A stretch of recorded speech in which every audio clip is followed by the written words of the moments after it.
오늘은 마가복음 16장 14절에서 20절까지 말씀 묵상하겠습니다.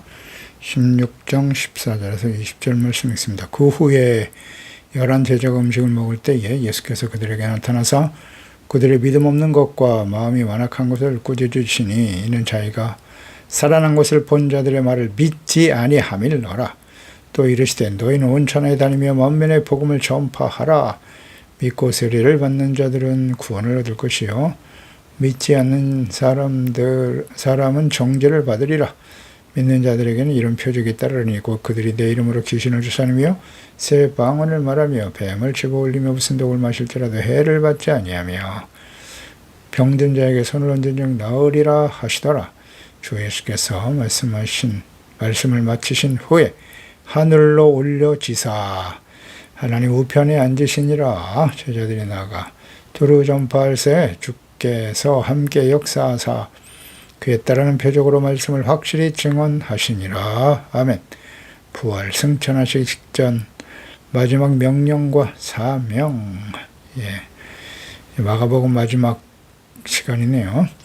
부활하신 예수님께서 예수님의 죽으심으로 낙심과 절망, 두려움 속에서 예수를 버리고 도망쳤고 부활에 대한 믿음이 아니라 생각조차 없었던 제자들에게 나타나셔서 그들의 믿음 없음을 책망하셨고 온천의 복음을 전파하라고 하는 지상 최대의 사명을 부여해 주셨습니다. 온전하지 못한 제자들에게 이러한 사명과 명령은 실행 불가능한 것처럼 보입니다. 그러나 누가는 사도행전에서 이 장면을 분명히 기록합니다. 약속하신 성령이 임하실 때 권능을 받고 땅끝까지 예수님의 증인이 될 것이라 하셨습니다. 예수님의 생애의 마지막 순간에 말씀하신 명령과 사명은 당시만이 아니라 모든 시대 오늘날 성령으로 거듭나고 충만하여 구원받은 하나님의 자녀들 그리스도인들에게 주어진 사명이 무엇이며 이를 감당하기 위해서 주시는 능력이 무엇인지를 명확히 보여주는 약속의 말씀인 것입니다. 반드시 순종하고 따라야 할 것입니다. 14절에 11 제자가 음식을 먹을 때 예수께서 그들에게 나타나셨다. 11명의 제자들 가룟 유다는 예수님을 팔아넘기고 죽게 한 일에 대해 양심의 가책을 받아 스스로 목숨을 끊었고 나머지 11명의 제자들은 자신의 목숨을 지키기 위해서 예수께서 말씀하신 대로 예수님을 저주하고 맹세하며 부인하고 모두가 다 도망쳤습니다. 부활을 직접 경험한 여인들과 엠마오로 내려가던 제자들이 와서 예수 그리스도의 부활에 대해 증거하였으나 그들은 믿지 않았습니다. 그러한 제자들이 모여서 함께 음식을 먹고 있을 때 부활하신 예수께서 나타나십니다. 예수님과 함께 마지막 최후의 만찬을 하던 때를 연상하게 되네요. 함께 음식을 먹고 있었다. 제자들은 예수께서 떡을 드시며 하신 말씀을 깊이 묵상하고 그 의미를 생각하고 있어야 하지 않았을까요? 그들은 과연 무슨 생각을 하며 음식을 먹고 있었을까? 마가복음 14장 22절에 그들이 먹을 때 예수께서 떡을 하여서 축복하시고 제자들에게 말씀하셨어요. 이것을 받아 먹어라 하면서 이는 내 몸이야. 또 잔을 가지시고 감사기도 하시면서 그들에게 주시면서 이르시되 이것은 많은 사람을 위하여 흘리는 나의 피 곧 언약의 피니라 라고 말씀하셨거든요. 최후의 만찬 때 떡과 잔을 주시면서 말이죠. 그래서 떡을 떼며 음식을 먹을 때마다 예수께서 하신 말씀을 묵상하고 그분의 죽으심과 부활에 대한 의미를 깊이 묵상해야 했지만 그들에게는 이러한 마음과 영령이 전혀 갖추어지지 않았습니다. 성령 받기 전에 제자들의 모습이 이와 같죠. 이는 모든 시대에 오늘날도 마찬가지입니다. 성령으로 거듭나지 못하고 충만하지 못한 그저 종교적인 의식만을 행하는 교인들의 모습이 이와 같습니다. 우리가 성찬을 대할 때도 역시 마찬가지예요. 떡과 잔을 마실 때 우리는 어떤 생각을 해야 됩니까? 그저 연례 행사, 의식 중에 하나로 여기고 있지는 않나요? 사실 매일매일 주일이 예수 그리스도의 부활, 죽으심과 부활을 기념하는 날이기도 하죠. 떡과 잔을 대할 때마다 혹은 개인적으로 우리가 음식을 먹을 때마다 예수께서 우리를 위해서 헌신하신 내어주신 그 몸과 피를 생각해야 할 것이다. 그리스도 안에서 구원받은 형제들이 함께 식사하고 떡을 뗄 때마다 교제하는 의미의 목적을 우리는 분명히 해야 할 것입니다. 부활하신 예수께서 이러한 제자들의 모습을 보시고 뭐라고 말씀하셨냐면 그들이 믿음 없는 것과 마음이 완악한 것을 책망하셨습니다. 그 이유는 자기가 살아난 것을 본 자들의 말을 믿지 않았다. 부활의 증인들이 분명히 전해 주었는데 예수님의 부활 사실을 전했잖아요. 그런데 그들이 믿지 않음을 예수님께서는 책망하셨다. 두 가지네요. 믿음이 없다라는 말과 마음이 완악했다. 믿음이 없다는 것은 마음이 완악하기 때문이다. 마음이 완악하면 믿음이 없는 불신자와 같다라는 말씀이죠. 그러니까 3년 반 동안이나 예수님과 동행하며 수많은 기적을 체험했던 제자들이었습니다. 모든 병든 자를 고치셨고 귀신 들린 자를 치료하시고 죽은 자를 살려내시는 예수님을 직접 보았고 하나님의 아들 예수께서 가르쳐 주시는 말씀을 직접 배웠던 제자들이 믿음이 없었다는 거예요. 예수님께서 고난과 죽음에 대해서 여러 번 말씀하셨잖아요. 마가복음 8장 31절 인자가 많은 고난을 받고 장로들과 대제사장들과 서기관들에게 버림받아 죽임을 당할 것이다. 그러나 사흘 만에 살아나야 할 것을 비로소 가르치셨다. 예수께서 이 말씀을 하셨을 때 오히려 베드로는 예수님께 항변했죠. 항변했습니다. 절대 이런 일이 일어나서는 안 됩니다. 그때 예수께서 베드로를 책망하셨잖아요. 사탄아 물러가라. 내가 어찌 하나님의 일을 생각지 않고 사람의 일을 생각하느냐. 그렇습니다. 하나님의 일은 무엇입니까? 예수님께서 십자가 지시고 죽으시고 부활하시는 거예요. 복음이에요. 복음. 우리는 하나님의 일을 하고 있습니까? 사람의 일을 하고 있습니까? 하나님의 일은 십자가를 지는 일이라고요. 죄를 버리고 죄에 대한 철저한 회개와 돌이킴이 있어야 되는 것이고 죽으시고 부활하셨다. 죄에 대해서는 죽고 의에 대하여 다시 사는 거예요. 의와 거룩함을 회복하는 것이 십자가입니다. 그저 종교적인 의식과 예배와 기도, 헌금을 드렸다고 해서 우리가 의로워지는 건 아니에요. 하나님의 일이 아닌 사람의 일을 생각하지 말라는 거예요. 잘 생각해야 합니다. 묵상해 봐야 돼요. 말씀하신 대로 죽은 지 사흘 만에 예수님 살아나셨으나 부활의 증인이 되어야 할 제자들, 직접 부활을 경험한 여인들과 제자가 전한 말들을 믿지 않았다. 그러니까 이런 제자들에 대한 예수님께서 믿음이 없다라고 책망하신 거예요. 왜 전하해 주는 말을 믿지 않느냐. 예수님 부활을 분명히 예수께서 하신 말씀이잖아요. 말씀과 뜻을 믿지 않았다는 거예요. 무엇을 믿는 거예요? 하나님의 말씀. 나의 감정, 생각, 판단, 지식 그런 건 중요하지 않아요. 예수님께서 하나님께서 하신 모든 말씀을 믿어야 돼요. 그대로 이루어진다.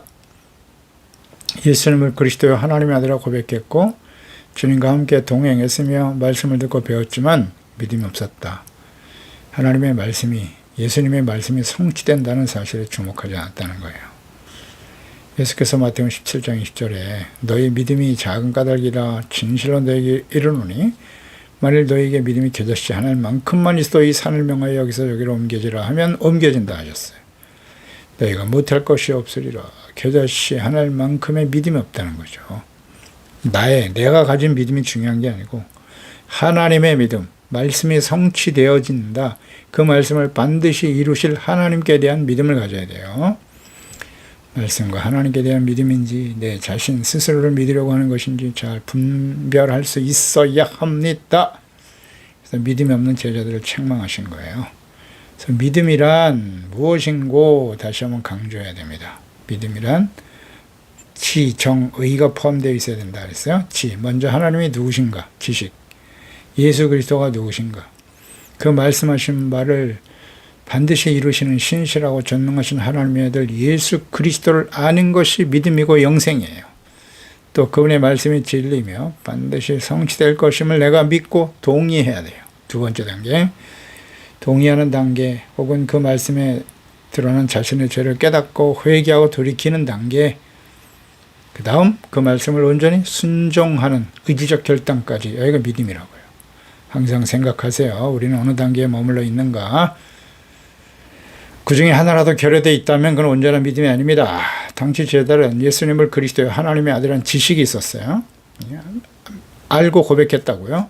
그분의 말씀에 동의하지 않았어요. 예수님이 십자가에 죽으셔야 했는데 죽으신다고 여러 번 말씀하셨지만 항변했어요. 절대 죽으시면 안 된다고. 용납할 수 없었어요. 동의하지 못했다는 거죠. 이스라엘의 왕이 되셔야지 왜 힘없이 십자가에 처형이 되어 죽으셔야 합니까? 자신들의 생각과 예수님과 하나님의 생각이 다를 때 어떻게 해야 돼요? 주님의 생각을 받아들여야죠. 그게 믿음입니다. 그러니까 예수님의 말씀에 동의할 수 없었기 때문에, 십자가의 죽으심에 대해서 동의할 수 없기 때문에 예수님을 팔아넘기거나 버리고 도망친 것입니다. 다시 과거 자신들의 자리로 돌아가 버리고 말았습니다. 또한 예수님께서 다시 살아나실 것을 여러 번 말씀하셨으나 결코 믿지 않고 이에 대해서 관심도 없었습니다. 마가복음 8장 34절 35절에 말씀하셨죠. 무리와 제자들을 불러 이르시되 누구든지 나를 따라오려거든 자기를 부인하고 자기 십자가를 지고 나를 따를 것이라고 말씀하셨어요. 누구든지 자기 목숨을 구원하고자 하면 이럴 것이요 누구든지 나와 복음을 위해서 자기 목숨을 잃으면 구원하리라. 아멘. 주님을 믿고 따른다라고 하는 것은 자신의 모든 것을 내려놔야 돼요. 생명, 시간, 재물, 권력 모든 것을 다 내려놓고 십자가에 못 박고 그 다음 예수 그리스도의 삶을 본받고 따라야 되는 거예요. 목숨을 잃어야 된다. 목숨까지도 내려놓아야 된다 말씀하신 거예요. 네. 이런 결단이 있어야 주님을 바르게 따르는 제자의 모습으로 살아가는 것입니다. 예수님의 말씀을 듣고도 순종하지 않았다. 이것이 곧 믿음이 없는 것이라고 주께서 말씀하시는 겁니다. 예, 믿음이 얼마나 소중한가. 마가복음 1장 15절 시작 아니에요. 예수께서 공생의 사역을 시작하시면서 가장 먼저 하신 말씀. 이르시되 때가 찼고 하나님의 나라가 가까이 왔으니 회개하고 복음을 믿어라. 회개, 복음, 믿음입니다. 간단 명료하죠. 회개가 없이는 구원에 이룰 수 없어요. 먼저 하나님 말씀 앞에서 드러난 자신의 교만과 이기적인 욕망에 이끌려 살아왔던 옛사람의 모습을 철저하게 회개해야 되고 나의 죄를 위해서 대신 십자가에 죽으시고 부활하신 예수 그리스도를 믿는 거예요. 그 다음 믿음이라는 거 잘 생각하세요. 지식, 회개, 감정, 동의, 그 다음 주의 말씀에 따라 복종하고 순종하는 거죠. 그렇지 않으면 결코 구원받을 수 없고 하나님의 나라에 들어갈 수 없습니다. 구원과 영생에 참여할 수 없습니다. 현재 우리의 모습을 보시면 주님께서 뭐라고 말씀하실 것인가를 잘 생각해 보세요. 예수께서 믿음이 없는 자요 라고 책망하지는 않으실까요? 누가복음 18장 8절에 내가 너에게 이르노니 속히 그 원한을 풀어주리라. 불쌍한 가부, 불의한 재판장이 찾아가서 자신의 문제를 해결해 달라고 끊임없이 기도하고 간구하죠. 그때 그 불의한 재판관은 그 과부가 계속 와서 자기를 괴롭히기 때문에 그 원한을 풀어줄 수밖에 없었다. 그렇다면 불의한 재판관이라도 과부의 간절한 소망을 들어줬는데 하물며 하늘의 아버지께서 그 자녀들이 듣는 부르짖음, 간절한 소망을 들어주지 않겠느냐? 그 원한을 풀어주시리라. 그러나 그랬어요. 인자가 올 때에 세상에서 믿음을 보겠느냐? 이 말씀하시고 예수님이 다시 오실 때 이런 믿음을 가지고 있는 사람을 볼 수 있겠는가? 라고 탄식하셨다는 거예요. 믿음을 끝까지 지켜야 돼요. 지켜야 됩니다. 사도 바울의 마지막 고백하시죠. 디모데 후서 4장 7절 8절이에요. 선한 싸움을 싸우고 나의 달려갈 길을 다 달려고 믿음을 지켰다는 거예요. 믿음을 지켜야 될 것까지. 믿음은 과거하려고 아니에요. 믿음으로 구원받는 건 역시 과거하려고 아닙니다. 성화되어지는 과정으로 믿음으로 순종하고 그리고 마지막 순간에 의의 멸류관을 받아가지게 되는 거예요. 마음이 완악한 것을 꾸짖으셨다. 책망하셨어요. 믿음이 없는 것과 마음이 완악함은 연계되어 있어요. 그래서 마음이 인간적인 자기 생각으로 굳어져 있고 고집이 센 상태를 의미하는 것이거든요. 그러니까 다른 사람들의 말을 듣지 않아요. 자신이 믿고 싶은 대로 원하는 말만 들으려고 하는 사람들 오늘 교회 안에 많죠. 하나님의 아들 그리스도의 말씀을 듣고도 믿지 않잖아요. 예수님이 부활하셨다. 절대 그럴 수 없어.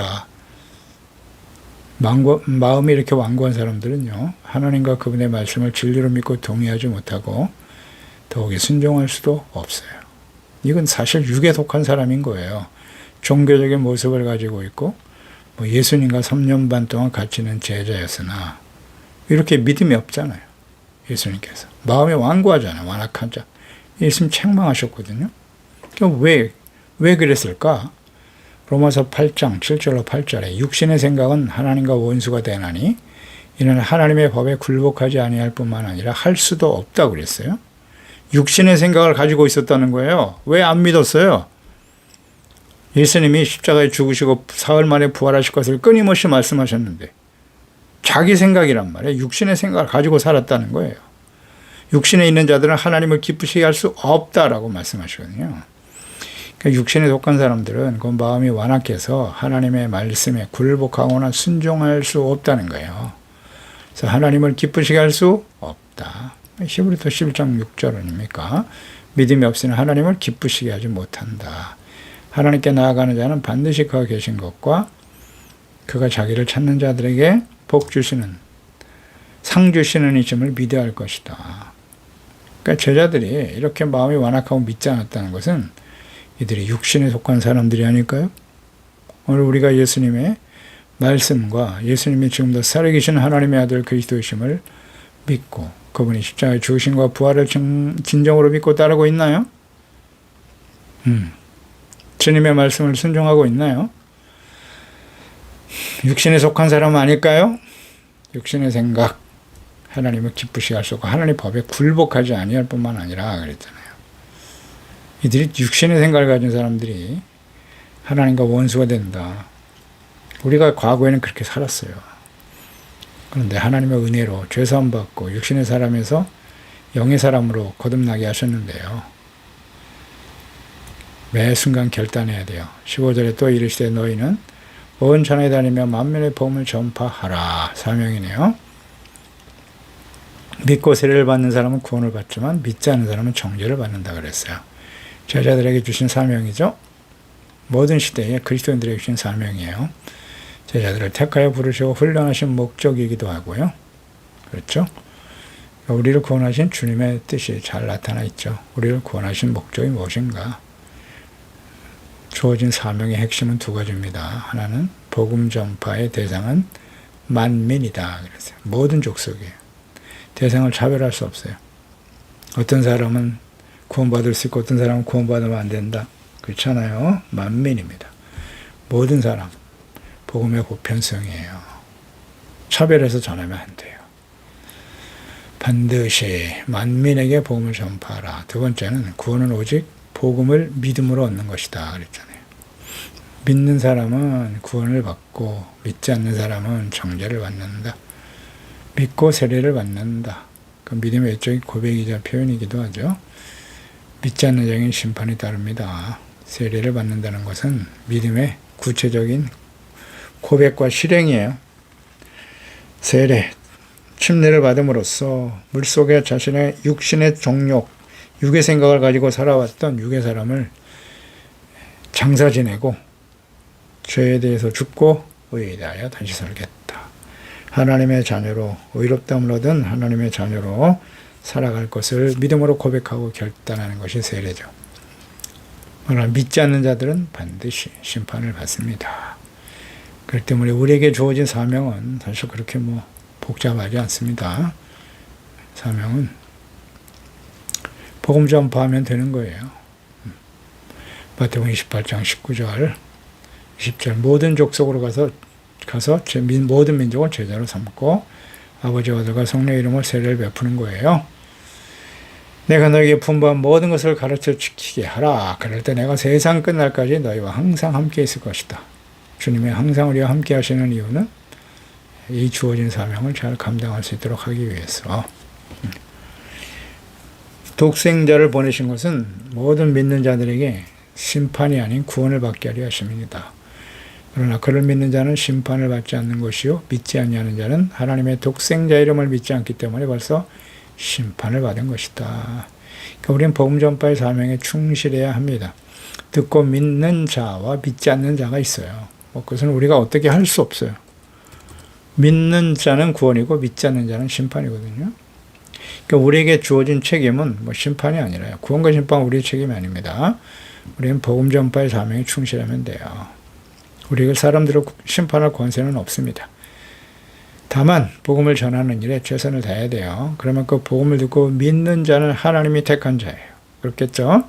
믿지 않고 끝까지 거부하는 자는 어쩔 수 없어요. 본인이 거부한 것에 대한, 믿지 않는 것에 대해서 심판을 당하게 되는 것이다. 그러니까 복음은 단순한 정보 전달이 아니라 왕신 하나님의 명령, 말씀을 선포하듯 권위 있게 선포해야 되는 것이고요. 교회는 세상과 타협하거나 세상의 지혜를 구하는 것이 아니라 담대하게 예수 그리스도의 복음을 선포해야 하는 것입니다. 네. 구원은 행위가 아니라 믿음으로 받는다는 사실이요. 믿고 세례를 받는 사람이라 그랬어요. 네. 믿고 세례를 받으면 이는 뭐 행위 구원을 의미하는 거죠. 행위를 구원하는, 행위 구원을 의미하는 단어는 아니에요. 세례를 받는 것이 구원의 조건은 아닙니다. 구원받은 데 순종의 증표일 뿐이죠. 그러니까 믿음이 구원의 유일한 조건이에요. 믿지 않는 것은 정죄의 유일한 이유입니다. 그러니까 제자들은 먼저 예수께서 믿음 없음을 책망하셨다는 사실에 주목해야 돼요. 믿음이란 무엇인가를 정확한 이해가 있어야 돼요. 하나님과 그리스도, 또 그분의 말씀과 뜻을 알고 회개하고 돌이키고 용서받고 은혜에 감사하며 주님의 말씀과 뜻에 동의해라. 그 다음 의적 결단과 선택이죠. 야고보서 2장 26절입니다. 영혼이 없는 몸이 죽은 것 같이 행함이 없는 믿음은 죽은 것이다 그랬으니까요. 구체적인 결단과 행함까지 이어지는 것이 믿음입니다. 믿는 자들에게 따르는 표적은 무엇이냐? 17절. 믿는 자들에게 이런 표적이 따르게 되는데 주님의 이름으로 귀신을 쫓아내죠. 방언도 말하고 뱀을 집어 올리고 무슨 독을 마셔도 해를 받지 않는다. 병든 사람에게 손을 얹은 즉 나으리라. 이것은 하나님의 뜻이에요. 하나님이 복음을 만민에게 복음을 전파하고 증거하는 믿는 자들에게 주시는 약속과 능력이죠. 사명과 더불어, 복음 전파의 사명과 더불어 그 사명을 감당할 수 있는 복음을 전하는 자들에게 주시는 능력과 약속이다. 예수께서 아버지 하나님과 함께 행하셨던 놀라운 기사와 이적들을 생각하세요. 그 목적은 복음을 믿어 구원을 받게 하려는 것입니다. 제자들을 전도하러 보내실 때도 마찬가지죠. 마태복음 10장 5절 이하에 예수께서 12를 보내시면서 명하여 이르시되 이방인의 길로도 가지 말고 사마리아인의 고을에도 들어가지 말고 오히려 이스라엘 집에 잃어버린 양에게로 가라라고 말씀하시면서 천국이 가까이 왔다 전파하고 병든 자 고쳐라, 죽은 자를 살리며 나병한 자를 깨끗하게 하며 그랬어요. 귀신을 쫓아내라. 예수께서 행하신 일이잖아요. 이거를 계속 행하라고 복음을 전하는 자에게 선포하라고 하셨거든요. 그러니까 우린 병을 고쳐야 돼요. 예수의 이름을 선포해야 돼요. 귀신 쫓아내야 됩니다. 복음을 전파하면서. 그럴 때 질병의 치료가 나타나고 귀신이 떠나가고 놀라운 승리와 역사가 일어나게 되는 거예요. 내가 능력이 있는 것이 아니라는 거 착각하지 말고 그 순간 부패하고 타락하는 거예요. 내가 하는 게 아니잖아요. 복음을 위해서 내가 얼마나 유명한 자가 되고 무슨 능력을 자랑하고 그게 아니라 예수의 이름으로 선포하는 거예요. 복음을 전하고 방해하는 자들이 있죠. 악한 원수 마귀와의 싸움입니다. 병든 자가 치료되도록 예수의 이름으로 선포해야 돼요. 귀신 쫓아내야 됩니다. 언제나 예수께서 명령하신 거잖아요. 그런 능력을 너에게 주시겠다고. 사용하지 않으면 나타나지 않겠죠. 오늘날도 마찬가지야. 예수님이 복음을 전하던 시대나 모든 시대에 복음이 전파되는 곳에 오늘날도 마찬가지죠. 복음을 듣지 못한 자들에게 이 복음이 전파될 때 우리는 담대하게 주님의 이름으로 병든 사람 고쳐야 됩니다. 귀신을 소리치고 떠나가도록 쫓아내버리고. 왜? 복음이 전파되어야 하기 때문이에요. 예수 그리스도. 이 사도들이 전하는 복음이 하나님께로부터 온 것임을 확증하였고 많은 사람들을 믿게 했습니다. 성령 임한 이후에 사도들이 능력 있게 복음을 전하고 예수님보다 더 크고 놀라운 능력을 나타낼 수 있었습니다. 엘리야보다 엘리사 시대에 더 많은 기적이 일어났고 예수께서도 말씀하셨죠. 너희가 나보다 더 큰 능력으로 복음을 전하게 될 것이라고 약속하셨고요. 다만 성령이 임하신 이후에 사도 시대만이 아니에요. 모든 시대 오늘날도 예수 그리스도의 복음이 전파되는 곳에 이 같은 능력과 역사가 일어나게 될 것입니다. 예수님의 이름으로 사도들을 통해서 보세요. 베드로 혹은 베드로도 죽은 자를 살려내지 않습니까? 사도 바울 역시 마찬가지고요. 예수님의 이름으로 귀신을 쫓아내고 새 방언을 말하고 뱀을 집어 올렸다. 하나님의 복음의 말씀을 전파하고 증거하는 거죠. 이게 새 방언이잖아요. 옛사람이 아닌 새 사람 그리스도인으로 하나님의 자녀가 되어 복음의 말씀을 선포하고 지켜 순종하는 사람들.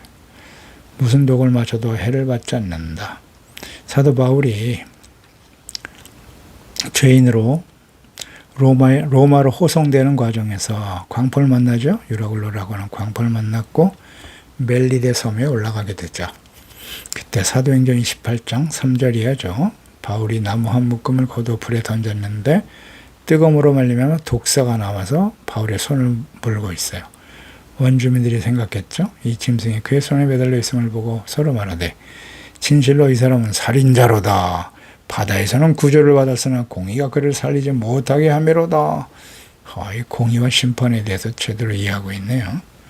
살인자이기 때문에 독사에 물려 죽는다는 거예요. 그러니까 이런 생각을 가지고 있는 것을 하나님이 아시죠? 그러니까 바울이 그 짐승을 불에 떨어버리며 조금 더 상함이 없더라 하는 거죠. 죽을 줄 알았죠, 독사니까. 죽을 줄 알았어요. 근데 이 사람은 죄인이 아니잖아요.